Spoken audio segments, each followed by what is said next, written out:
Right.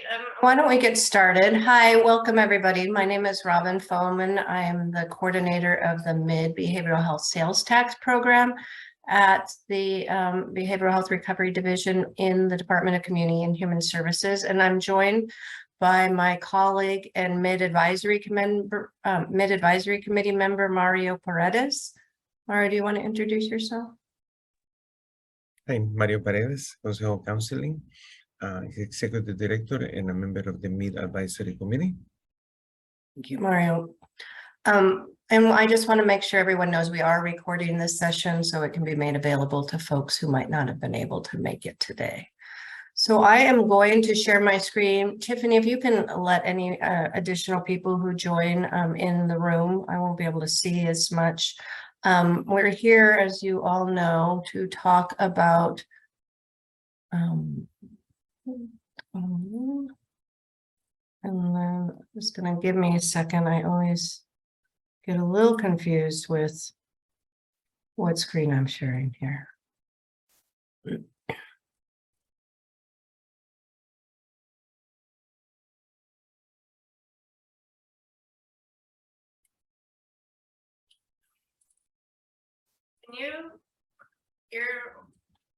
You're not seeing, you're seeing the MIDD website, aren't you?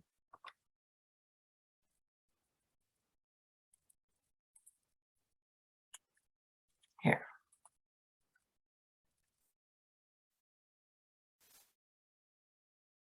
Can you see my screen now? Yep, it's the PowerPoint in the PowerPoint program. View. Okay, now you can see it, right? Yep. Okay, thank you. Great. So welcome, everybody. We are here to talk about the emerging issues in behavioral health procurement that we released a couple weeks ago now. Congratulations to those of you who are here today who submitted the letter of interest and moved to the next phase of the application process. I am speaking primarily on behalf of the MIDD Advisory Committee themselves. The MIDD Advisory Committee is really the brains behind this procurement, and it's a funding that has been prioritized through our MIDD System Improvement Plan that I'll talk a little bit about soon. We're going to hold questions to the end if possible, so please write down any questions you might have to the end. So what I'm going to cover today is just a little bit about the MIDD Behavioral Health Sales Tax, more about the emerging issue request for proposal overview. Obviously, that's what we're here for today. I'll cover the review criteria and some changes we've made, a timeline, a little bit about Zoom grants, and then we'll have time for questions and answers. So quickly, I'm not sure how many of you are familiar with MIDD, but it is the 0.1% of our sales tax dollars in King County go to support MIDD behavioral health programming. I did include a link to our MIDD website in the procurement itself, along with a link to our annual report. I encourage you all, if you're not familiar with MIDD, to dig into that a little bit to get a sense of what types of programs MIDD has funded in the past and what it currently funds. The budget typically that MIDD generates on a yearly basis is at least over $65 million. So you'll see that that's changing and actually increasing over time. But that increase has allowed us to actually fulfill this initiative. This is the first time, to my knowledge, that we have acted on the MIDD System Improvement Plan guidance around funding this emerging issues initiative. And again, the MIDD Advisory Committee in particular is really stewarding our approach to this. And we're learning lessons along the way, so we'll always be happy for feedback after our process is complete. But the MIDD System Improvement Plan, also on our website and was linked to in our procurement and has also been uploaded to the Zoom Grants library, has some background information that may be helpful to you. Particularly the emerging issue guidance that's included in the plan is the RCW 8214.460. That's just is the guidance that really articulates what the MIDD behavioral health tax work can cover, and it's a mandate or required by state law. So there's some specifics in that. If you have any concerns about, well, is this considered a behavioral health intervention? That is where you would find that information. The guidance included in the system improvement plan includes that it would further MIDD's continuum of care, that it's based on best or promising practices, reflects a recovery-oriented system of care, and funds are one time for 1 to 2 years. So I just really want to emphasize this. I think there were some letters of interest that we received that we had some questions as to whether or not they would really be considered emerging issues or sort of ongoing unmet needs. And so really needing to have applicants make the argument within this next round about why it really should be considered an emerging issue versus an ongoing unmet need. And that's something we did not, the MIDD Advisory Committee members who had kind of oversaw this procurement development didn't want to say what all the emerging issues that would be considered, but wanted to hear from the community as to what are emerging issues that maybe policymakers or people who are not as on the front lines as many of you are, having you all define that. But again, just to emphasize, it is not about funding an ongoing unmet need. Really, the impetus behind these fundings is to support addressing emerging issues as they are arising. So one of the areas, a couple of areas that we also wanted to make sure this funding aligns with is the MIDD policy goals. So I've included them here. I think being clear that what you're proposing actually aligns with a MIDD policy goal will make your application more competitive. I'm not going to read through them. This will be available. And then also the MIDD Advisory Committee prioritized principles. So these are principles the MIDD Advisory Committee has voted as being some of the most important for the county and others to consider when making funding recommendations. And so wanting to encourage you all to be pretty clear about how your proposal aligns with these principles will be considered in the review process. Okay, so a little bit more specifically about the RFP. Again, the impetus behind it is recognizing that unexpected and urgent behavioral health crises do occur in King County. We can't emphasize enough that funds are one time for up to 2 years and will not be provided in an ongoing fashion. We saw quite a few letters of intent that came through, many that we passed through to the next step because they met some of the other requirements, but sustainability was something that we that needs to be pretty well addressed head on, particularly when applicants are suggesting staffing positions and kind of interventions that would likely require ongoing financial support. That is not something that this funding is available for in the future, and so we'll be prioritizing applications that really have either are kind of a short-term intervention or address very specifically how and sustainability would be addressed. In the scope of work in the procurement, you'll see, really explanation of emerging issues expected. And again, I mentioned really being clear about why it's an emerging issue versus an unmet need. What the burden is, the felt burden in the community, anticipated impact, and then really the type of intervention. Is it a system level gap, programming you need, or an analysis of existing system need? Services, it can be either direct or indirect services as well.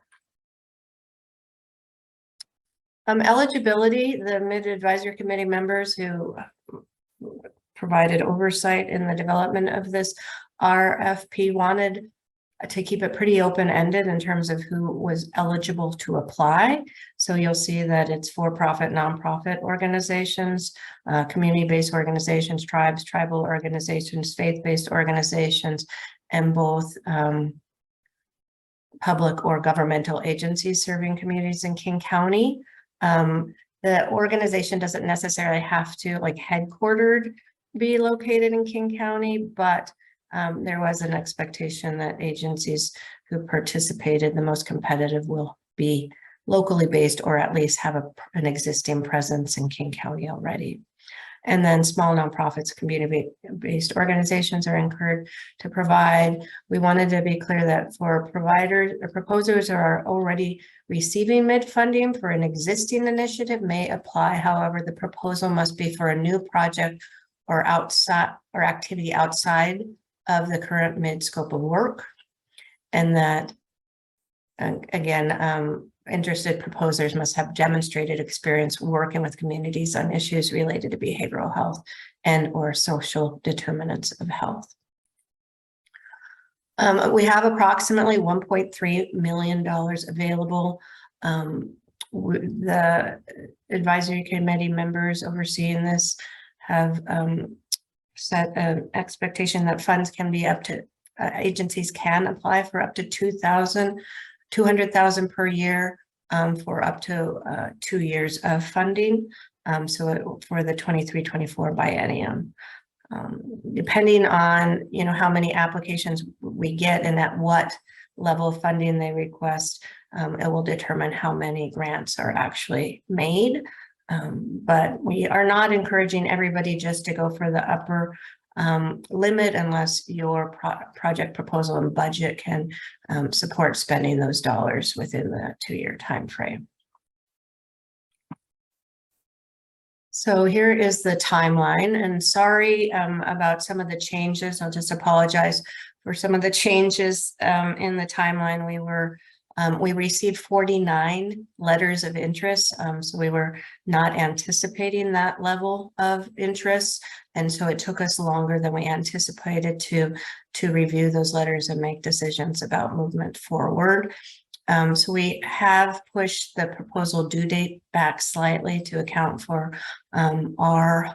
the extra time we needed to review that. So the proposals are now due November 18th at 2 p.m. We are hoping to notify you by January 9th. We're giving ourselves just some internal time in case we run into any issues so that we don't have to push the timeline back. Our hope is that we'll be able to notify successful applicants before January 9th, but did not want to make another change to our timeline. So again, the submit proposals by 2 p.m. on November 18th. The complete submittals will include responses to the summary questions, the narrative questions, a budget, and any supporting documents. So the rating criteria, we made an edit to this as well, but this is included in the RFX. Organizational description, 10 points. The emerging issue that you're proposing to address, 20 points.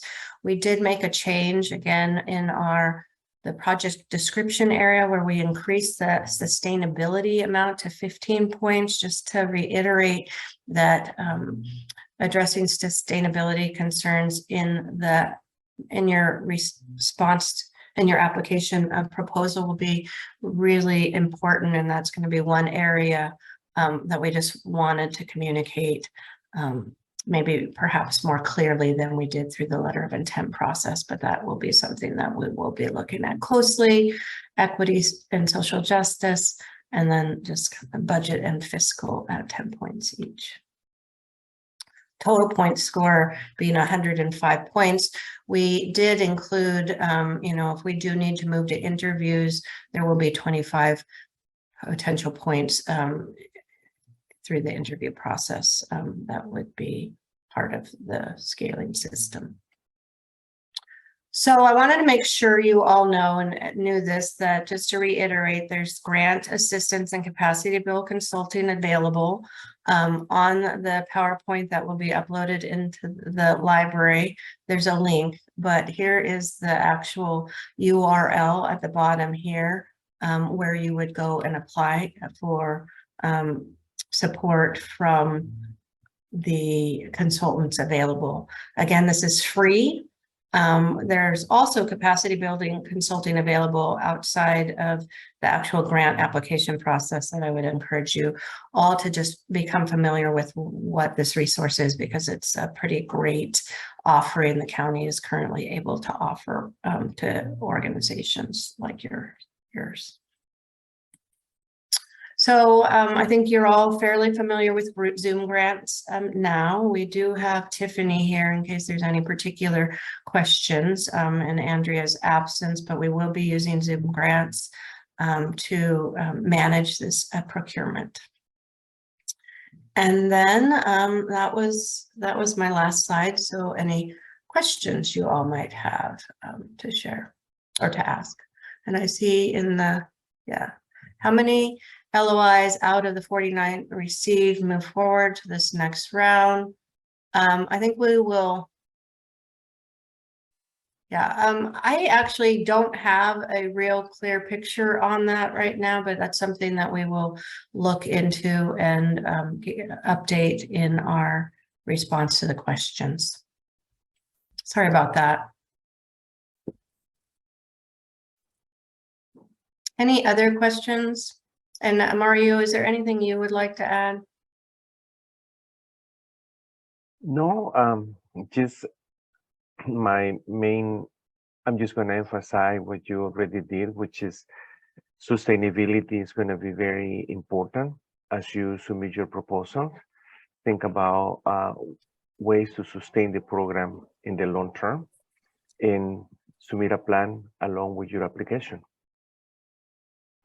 And I think just to add to that, I mean, we're not unrealistic about, so many times people are like, what's the sustainability plan? And, you know, agencies often don't have funding to make programming sustainable. So I would just really consider that if this is not the type of project that can be done within the time frame that we are working within, then maybe consider not applying, not putting in that extra work, because again, these are time limited projects that we're looking to fund that will impact systems and services, but really not necessarily kind of to meet an ongoing unmet need in communities.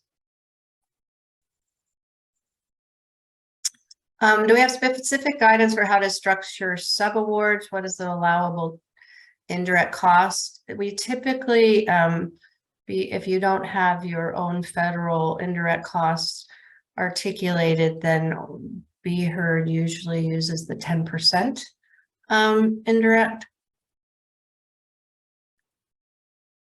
And then the question about the length of answers, since there are 16 questions with 6,500 characters each. You know, we wanted this not to be incredibly onerous to applicants. I think we were thinking the total application should likely not be more than 5 pages, if that's helpful. Just wanting to make sure that you can address those questions. Don't be verbose just to be, you know, if you think that might make you more competitive, it won't. We just really want some pretty succinct, clear answers to the questions that are in the narrative summary. Caitlin, I see you have your hand up.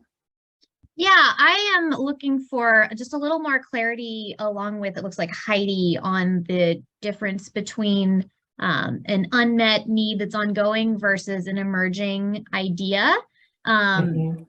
If you could just say a little bit more about that and what you're thinking, I think that would be great, because in the RFP, like I was pretty surprised to hear you say that up front in this meeting right here, because I had understood that it was either unmet needs or emerging. I do So- think that was something that's an area for us to clarify in the future. I agree with you. I think that we weren't as clear about that in the procurement. And that became something that when we were looking at applications or the letters of interest that we needed to be clear about that. And so I agree with you. I think that we're looking, to I mean, some of the things that we talked about in our group that might not necessarily, it's not only these. I think you can create some a pathway to emerging issues, but things that were related to the pandemic, lessons learned, or system frailties within that that became more obvious. Obviously, youth behavioral health issues are surfacing as an issue, more workforce challenges within the behavioral health system. Mario, is there anything you want to add to that question? No, I think when the committee met, everybody was looking at, is this an emerging issue or is this an operational issue? So differentiating between the two. As an example, because you represent REWA, right? REWA serve domestic violence survivors. We know that that is something that you do, but what is new or different than you're doing now as a result of the current reality? And that might be more migration, and that might be more challenging for domestic violence survivors, something that is different rather than just the continuation of the services that you're doing.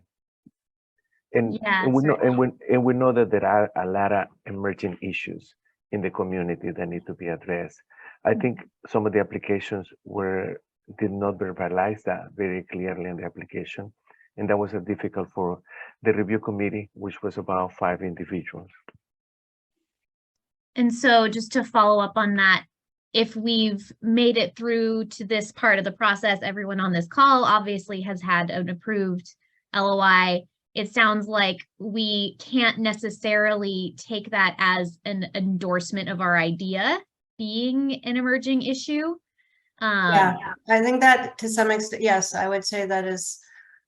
I think that there was some ambiguity. Well, two things. One is I think we weren't clear enough in our language in the procurement. And so there were some that we passed through because of that. And so it doesn't mean that we decided, oh, this isn't really an emerging issue or whatnot, but the onus is on you to make sure we understand why it's considered can be considered an emerging issue.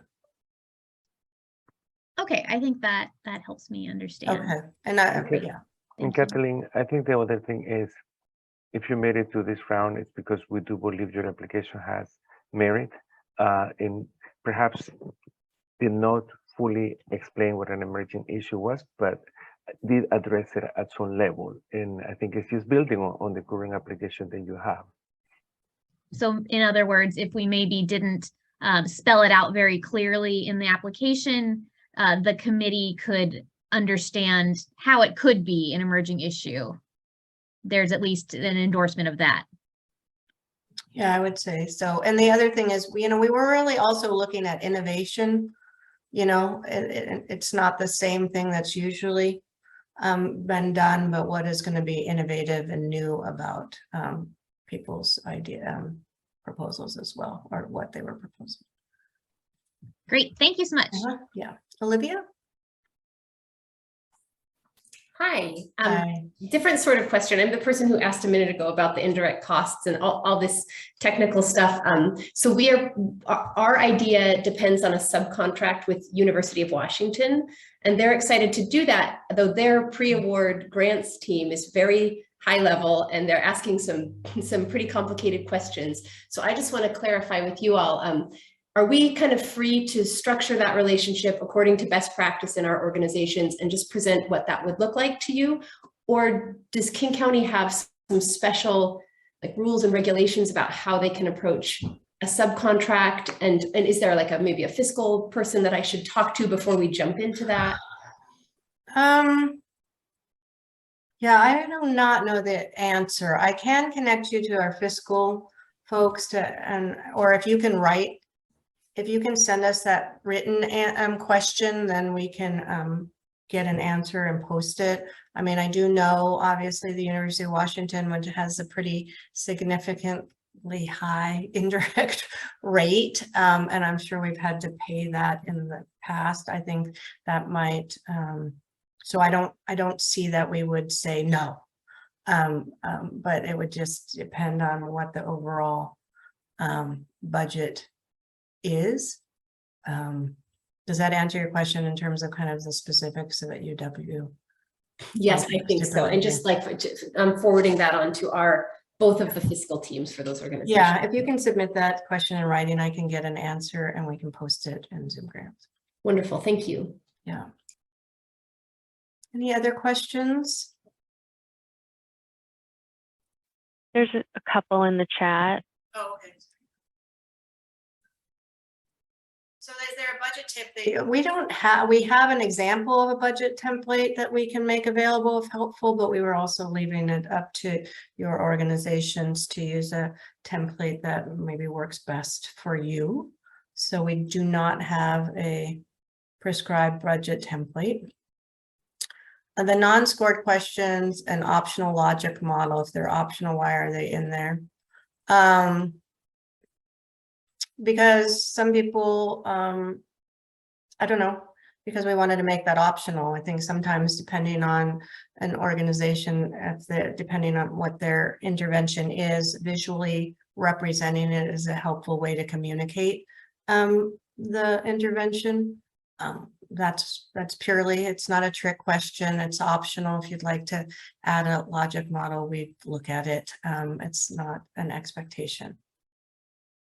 The non-scored questions, I would have to pull up them. They're really more about just informational questions for context and will not be considered as part of the scoring.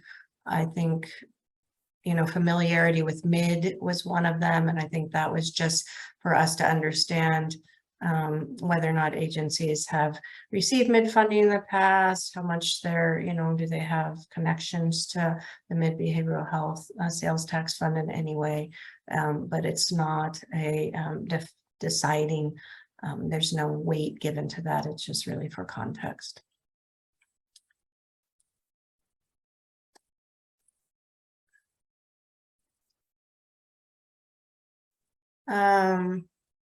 Yeah, so any other questions? I feel like I've answered them in the chat, those that were in the chat.